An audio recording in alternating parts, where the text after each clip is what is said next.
오늘은 누가복음 5장 1절부터 11절까지의 말씀을 함께 나누어 보도록 하겠습니다. 누가복음 5장 1절부터 11절까지의 말씀을 제가 봉독해 드리겠습니다. 무리가 몰려와서 하나님의 말씀을 들을새 예수는 게네사렛 호숫가에 서서 호숫가에 배 두 척이 있는 것을 보시니 어부들은 배에서 나와서 그물을 씻는지라. 예수께서 한 배에 오르시니 그 배는 시몬의 배라. 육지에서 조금 떼기를 청하시고 앉으사 배에서 무리를 가르치시더니 말씀을 마치시고 시몬에게 이르시되 깊은 데로 가서 그물을 내려 고기를 잡으라. 시몬이 대답하여 이르되 선생님, 우리들이 밤이 새도록 수고하였으되 잡은 것이 없지만은 말씀에 의지하여 내가 그물을 내리리이다 하고 그렇게 하니 고기를 잡은 것이 심히 많아 그물이 찢어지는지라. 이에 다른 배에 있는 동무들에게 손짓하여 와서 도와달라 하니 그들이 와서 두 배의 채움에 잠기게 되었더라. 시몬 베드로가 이를 보고 예수의 무릎 아래에 엎드려 이르되 주여 나를 떠나소서 나는 죄인이로소이다 하니 이는 자기 및 자기와 함께 있는 모든 사람이 고기 잡힌 것으로 말미암아 놀라고 세베대의 아들로서 시몬의 동업자인 야고보와 요한도 놀랐습니다. 예수께서 시몬에게 이르시되 무서워하지 말라. 이제 후로는 네가 사람을 취하리라 하시니 그들이 배들을 육지에 대고 모든 것을 버려두고 예수를 따르니라. 아멘. 그리스도께서는 그의 말씀을 들으러 여러 지역에서 몰려온 무리들에게 좀 더 편리하게 말씀을 전하시기 위해 베드로의 배에 오르신 후에 그 배를 육지에서 조금 떼기를 청하셨고 가르침을 다 베푸신 후에 베드로에게 깊은 데로 가서 그물을 내려 고기를 잡으라고 하셨습니다. 그러자 베드로는 그리스도께 선생님, 우리들이 밤이 새도록 수고하였으되 잡은 것이 없지만은 말씀에 의지하여 내가 그물을 내리리이다 라고 대답했습니다. 이 말씀에서 베드로는 그리스도를 향하여 선생님이라고 불렀습니다. 그것을 통해 우리는 이미 예수님께서 사람들에게 하나님의 말씀을 가르치는 교사로서 알려지고 있었으며 베드로 역시 그리스도를 좋은 교사로 인정하고 존경하고 있었다는 것을 깨닫게 됩니다. 하지만 베드로는 아직까지 그리스도의 제자라고 할 정도까지 나아가지는 못한 상태였습니다.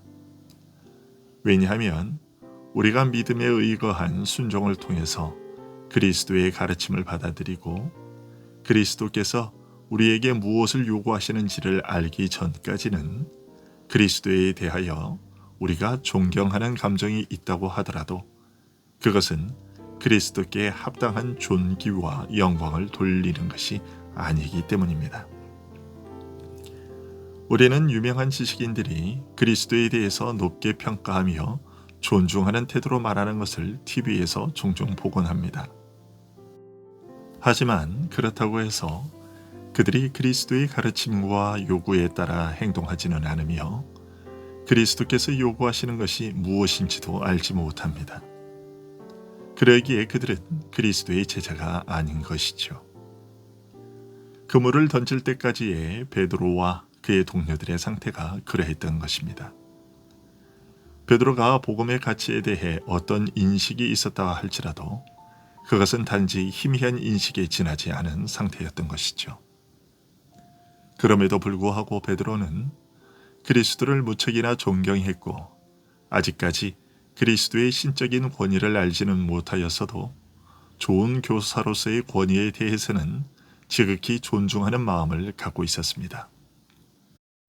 베드로가 지금까지 밤새도록 수고한 그 일이 헛된 것임이 밝혀진 상태였고 그 일로 몸은 녹초가 되어 있었음에도 그리스도의 말씀 한마디를 의지해서 그 일을 다시 시작했다는 것이 그것을 충분히 보여줍니다. 이런 사실에서 우리는 우리의 순종에 대해 다시 한번 생각해 보게 됩니다. 베드로는 아직 그리스도께서 선지자, 또는 하나님의 아들이시라는 것을 알지 못한 상태에서도 그리스도를 단지 훌륭한 교사 정도로 인식하고 있는 상태에서도 그리스도의 명령에 순순히 순복했습니다. 그런데 우리는 그리스도를 우리의 주님이시자 재판장이요 왕이라고 부르고 있습니다. 그러면서 그리스도께서 우리에게 행하신 그 수많은 명령을 행하기 위해서는 얼마만큼 움직였는지 모르겠습니다. 우리의 순종 여부는 우리가 그리스도를 어떤 분으로 인식하고 있는가를 보여주는 증거물입니다. 우리가 만일 오늘 본문이 보여주는 베드로의 순종에까지 이르지 못하고 있다면 우리는 베드로가 그리스도를 가리켜 선생님이라고 부른 그 인식 상태에까지도 이르지 못한 것이라고 밖에는 말할 수 없을 것입니다. 하지만 우리가 그리스도의 명령에 순종한다면 우리는 그리스도에 대한 놀라운 깨달음을 얻을 것이고 주님에 대한 우리의 인식 수준은 지금보다 훨씬 더 높은 단계로 나아가게 될 것입니다. 베드로가 이적을 경험한 후 그리스도에 대해 주여 나를 떠나소서 나는 죄인이로소이다 라고 말한 사실에서 이것을 깨닫게 됩니다. 사실 어부들이 그물을 수없이 던지고도 물고기를 잡지 못하다가 나중에 한번 던진 그물에 물고기들이 걸려 나와서 그간의 헛된 수고를 보상받는 일은 흔히 경험하는 일입니다. 낚시를 해본 사람들은 이와 비슷한 경험을 다 합니다. 10시간 이상 단 한 마리도 잡지 못하다가 이제 마지막으로 한번 던지고 안 되면 돌아가야겠다 생각하고는 낚싯대를 들이웠는데 월척이 잡혀 그 긴 시간 동안의 수고를 보상받는 일은 보편적으로 경험되는 일들입니다. 하지만 오늘 본문에 기록된 베드로와 다른 동무들의 경험은 그것과는 다른 경험이었습니다. 그들은 이미 밤새도록 그물을 던졌었고 한 마리도 잡지 못했고 이제는 날이 새 더 이상 고기를 잡을 때가 아니어서 물에서 나와 그물을 손질하고 있었습니다. 그러던 중 예수님의 요청으로 배를 물에 띄웠던 것이고 예수님이 가르침을 마치시기는 하셨지만 아직까지는 한낮이어서 고기를 잡을 시간대는 아니었습니다. 하지만 예수님의 말씀이 있으셨고 그에 따라 그물을 던졌던 것인데 그들의 배를 가득 채우고도 남을 정도로 많은 물고기들이 그들의 그물에 잡혔습니다. 이런 정황은 이 일이 이적이라는 것을 증명해 주는 것이었죠. 베드로와 그의 동료들이 이후에 보인 반응을 보면 이 사실은 더욱 분명해집니다. 그들이 보인 반응은 어렸을 때부터 고기잡이를 하던 자들로서 풍부한 경험이 있던 그들조차도 이런 식의 일들은 단 한 번도 경험해 보지 못한 일이었음을 알려주고 또 아무리 생각해 보아도 어쩌다 재수가 좋아서 생긴 일이라고 말할 수 없는 일이라고 여겼다는 것을 보여줍니다. 하나님의 개입에 의해서 이루어진 일이었다고 수긍할 수밖에 없는 일로 그들이 여겼다는 것을 오늘 본문은 알려주고 있습니다. 그들이 이런 이적을 경험할 수 있었던 것은 그리고 이 이적을 통해 베드로와 다른 제자들이 예수님께 대한 인식을 달리 할 수 있었던 계기는 주님의 말씀에 순종했기 때문이었습니다. 그 순종이 있었기에 그들은 그리스도인이 되었고 하나님의 아들들 가운데 한 자리를 차지할 수 있었던 것입니다. 그리고 자신의 존재를 제대로 인식할 수 있었습니다. 베드로는 주여 나를 떠나소서 나는 죄인이로소이다 라고 말했습니다. 베드로와 동료들은 이 이적을 통해 그리스도의 신적 위엄을 깨달았고 그것을 깨닫는 순간 자신들의 초라함을 곧 죄인됨을 알게 되었습니다. 이처럼 순종은 우리의 실상을 확실히 보여주며 우리를 더욱 겸손한 자가 되게 하며 우리의 어리석은 자만이나 오만을 낮추는 유익을 가져다 줍니다. 왜냐하면 순종을 통해 하나님의 위엄을 깨닫게 되고 그 위엄의 두려움을 느끼고 엎드리게 되며 그때에 우리를 일으켜 세우시는 하나님의 위로를 경험하게 되기 때문입니다. 이처럼 베드로와 안드레, 야고보와 요한이 그리스도의 신적 위엄을 깨닫고 엎드리게 되자 주님은 그들에게 이제 후로는 네가 사람을 취하리라고 하셨습니다. 마태복음과 마가복음에는 내가 너희를 사람을 낚는 어부가 되게 하리라고 기록되어 있습니다. 이 말씀은 주님께서 그들을 단지 믿음으로의 일반적인 부르심, 즉 회심하여 그리스도인이 되게 하시는 부르심이 아니라 특정한 직임으로 부르신 것이었음을 알려줍니다. 아직까지는 그들에게 가르치는 책무가 부여되고 있지는 않았습니다. 그리스도께서 그들을 그의 권속으로 받아들이신 것은 그들을 가르치는 자로 준비시키기 위한 것이었습니다.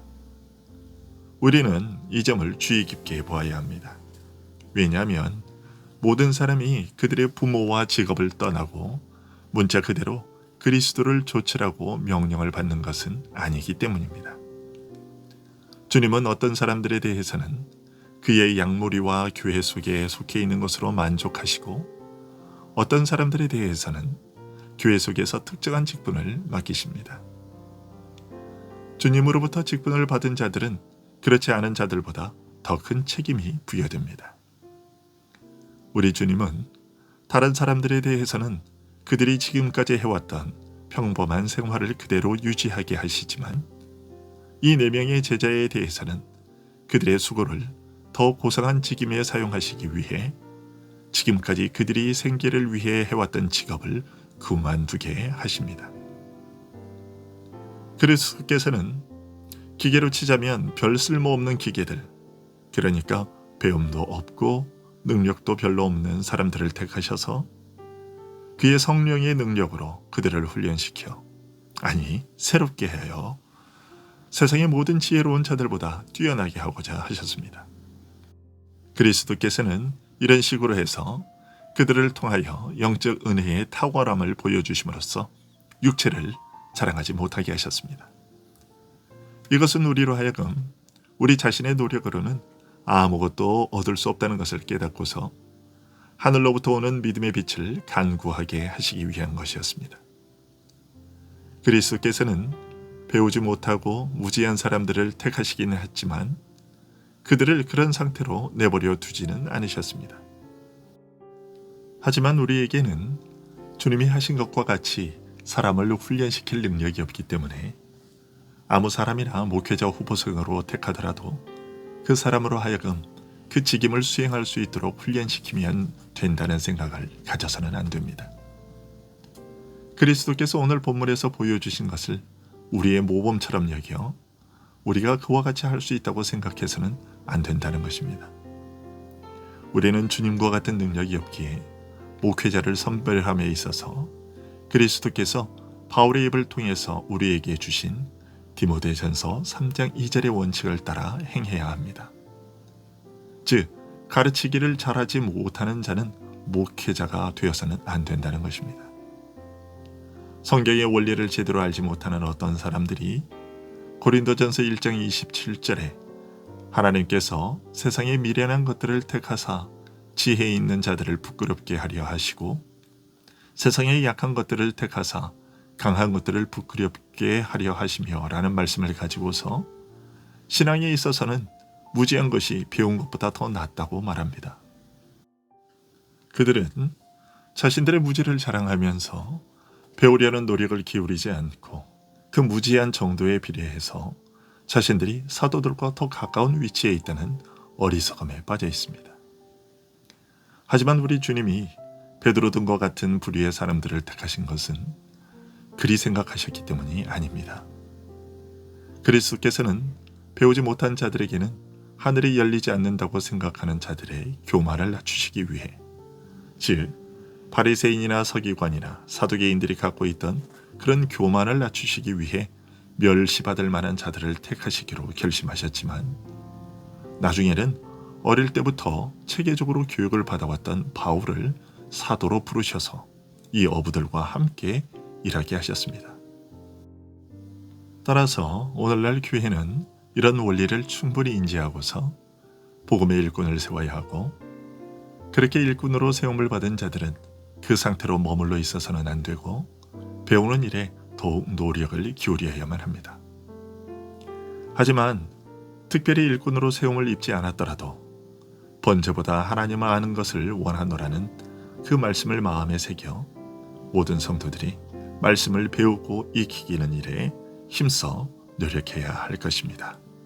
오늘도 우리의 삶을 통해서 또 말씀을 통해서 더욱더 하나님을 알아가고 배워가는, 그래서 겸손한 자들로 세워져가는 우리들이 될 수 있기를 소원합니다.